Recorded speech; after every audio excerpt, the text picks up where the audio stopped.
What's up, beauties? Welcome back to my channel. So in today's video, we will be discussing what I wish I knew when I first started my business. I made a whole lot of mistakes. I hit a lot of bumps, a lot of kinks, a lot of dead ends when I first started my business. And I want to share some of the things that I wish I knew so that you guys, especially if you are new and starting your business, you won't make the same mistakes and do the same things that I did, and just learn from what I already went through it, so you don't have to go through it. But without further ado, let's just hop right into the video. The first thing I wish I knew when I first started my business is harder than it looks. A lot of times, especially on Instagram, Facebook, it don't matter, any social media platform, period, a lot of people make it look so much easier than what it is. They make it look like it's just sweet glamour. Nothing never is going to go wrong, and as soon as you start a business, you are going to make bucos amount of money, and that is definitely not the case. There are going to be a lot of days that you're going to be broke, especially in the beginning, because literally all of your money is going to be going back into the business, especially if you are investing and doing the right way. There is no such thing as profits in the first 1 or 2 years in business. Literally all of that money is supposed to at least go back into your business. Creating content, those 5 to 10 second videos literally take hours to make, take hours to prepare for. They don't prepare you for the setbacks and chargebacks and just the possibilities of what could possibly go wrong in business. A lot of it, a lot of people don't really share it, and I kind of understand why, just a little bit, because who wants to dwell and talk about the negative side of it? It's already bad enough. We unfortunately have to go through it sometimes, but to like be open and honest about it, you really don't want to be open and honest about it, to be honest, because it hurts that much, and you really want to just, you know, express your wins and your successes. But what I want to do, especially with me starting my new business up soon, I want to share the good, bad, ugly, all that. Like, I want to show y'all every single thing. I want to like be very, very transparent with you guys about being in business. Being in business is definitely rewarding. I'm not trying to scare you guys or, you know, make you go another way and feel like this is not for you, but I'm just letting you know it's way harder than what it looks, but it is definitely rewarding and it is definitely worth it. And the second thing that I wish I knew when I first started my business is sleep is usually going to be the first thing that you sacrifice, especially in the first 1 to 2 years in business. The reason why is because there are so many things that you have to get done, as far as like your foundation, getting your foundation right for your business, actually putting in the work so that you can get your business up and running, so to the point where like it really does not need you to run. It can pretty much run it itself. That requires work up front, and usually, especially if you have kids like me, a lot of your downtime is going to be when the kids are sleeping. And most likely, if you have kids like mine who are hyper literally all day long and don't believe in naps, you are going to have to do it either early in the morning or very, very late at night. And a lot of times I found myself only getting between like 4 to 6 hours of sleep, which to me is not a problem. But for somebody else who loves their sleep, loves, you know what I'm saying, being in the bed and just like chilling, that may be a deal breaker for you. And I'm just here to let you know that that is going to be the first thing that you are going to sacrifice, especially if you want to make this thing work.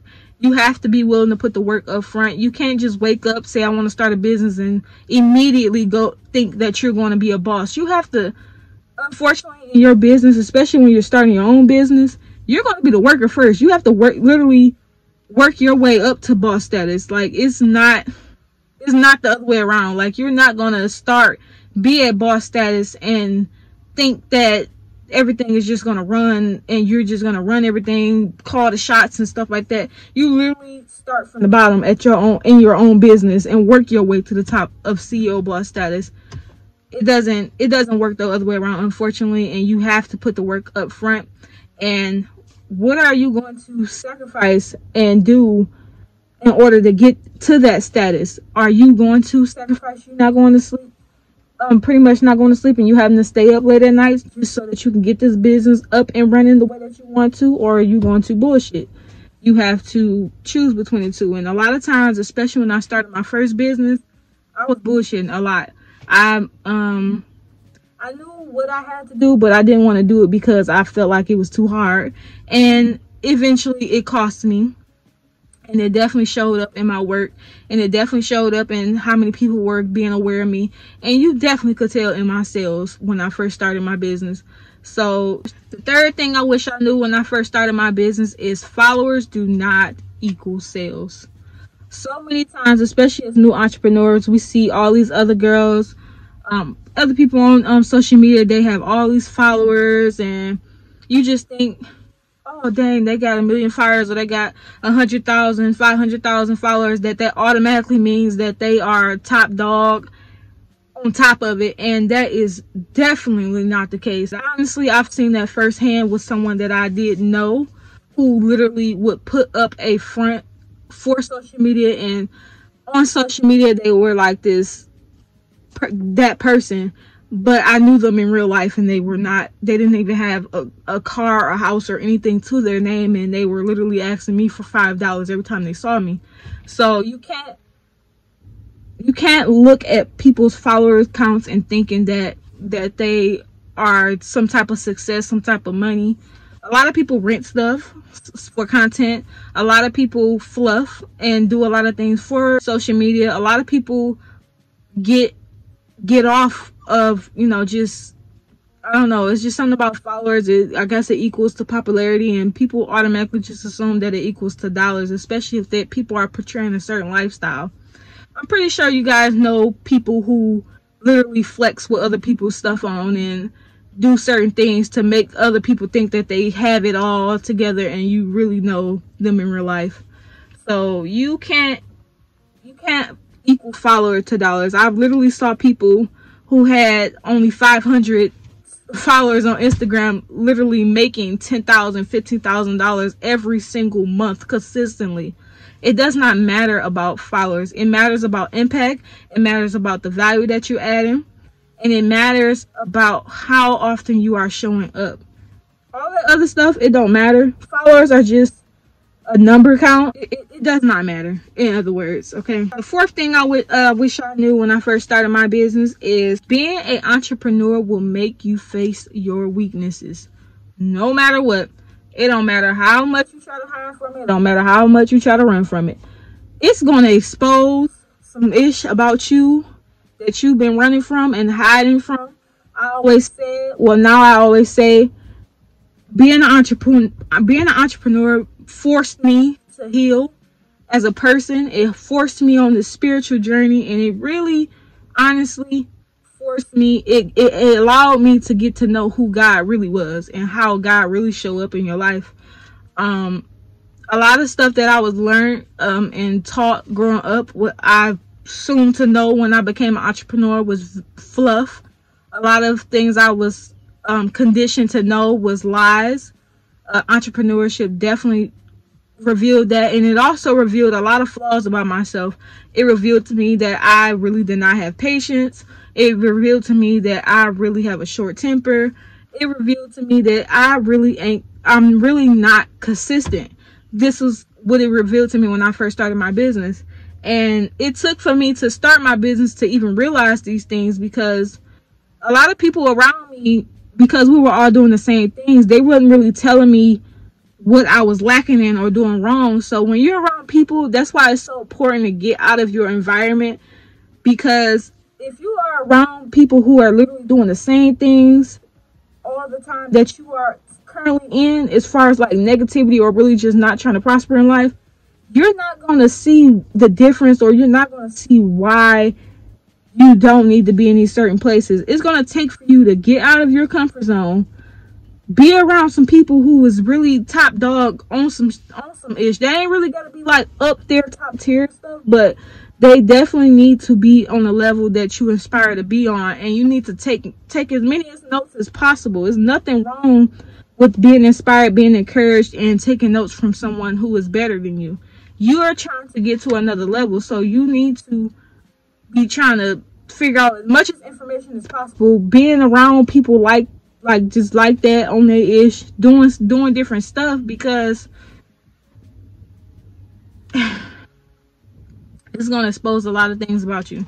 And in order for you to grow from it, you need to put the work in. And how are you going to know what type of work to put in if you are still in the same environment? So yeah, entrepreneurship will definitely bring out your weaknesses, but it's up to you to make them your strengths. The fifth thing that it revealed to me was what I wish I knew when I first started my business, is that you are going to outgrow a lot of people.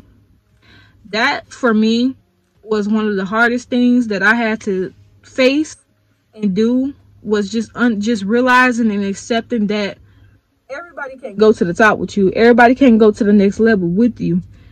Unfortunately, some connections are just going to disconnect. It don't even have to be off of you did anything wrong. No negative occurrence happened for these relationships to just separate. Sometimes you just don't have anything in common anymore, and it's like literally no reason for you guys to talk.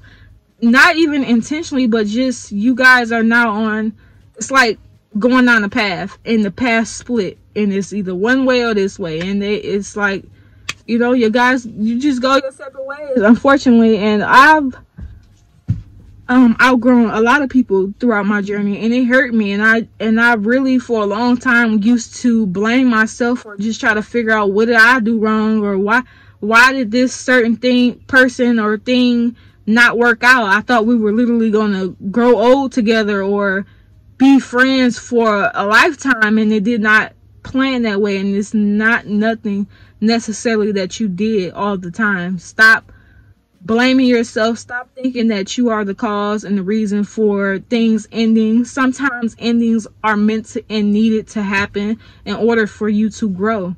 And once I realized that, and like just came to terms with outgrowing people, just going different directions, it's literally a part of the journey, especially entrepreneurship. It's no way around it. No way around it. If you are not ready to outgrow people, if you are not ready to kind of be feeling like you alone, if you are not ready to heal and face things that you've been keeping in deep down inside that you didn't even know that you was keeping there, entrepreneurship may not be for you, because it's going to expose all of that, and you're going to see all of it, and it's going to happen all at one time. And you're going to be looking like, what the hell is going on in my life? You're going to feel like everything is going out of order. Nothing is going out of order. Everything that is supposed to happen just like that, unfortunately. And you just have to go through it, get through it, heal, and then elevate and grow. Last thing I wish I knew when I first started my business was automating my business would literally be a lifesaver. What I mean by automating your business is emails. You don't have to literally go in and type out every email every time you make the email. You can literally batch emails up. So say for instance, you have a time block of 3 hours. Literally within that time block of 3 hours, make all your emails for the month. So if you want to send out 4 emails for that month, schedule those emails out for the month. So that way you don't even have to worry about it. It's going to automatically go out. You can obviously go in and just double check on the date and time that you scheduled it for, just to make sure, if you are an overthinker like myself. But you don't really have to do that. Just go ahead and just batch record that content on Instagram and Facebook. They now have a way where you can go into the business suite as well and just schedule your post out straight out for Instagram or straight out for Facebook. And literally you can batch it up to, I've even went all the way up to 365 days just to see how far up. And you can even go as far as that. So if you wanted to schedule a post 10 years from now, I'm pretty sure you could. Just scheduling your stuff ahead of time, doing things that sometimes say you need to post 3 times a day. Batching your content, scheduling it out ahead of time is going to be so beneficial for you, because you don't have to be trying to figure it out at the last minute. You don't have to try to be, oh, I'm always in my business, I'm always doing this, that, and third, and you're going to eventually burn out.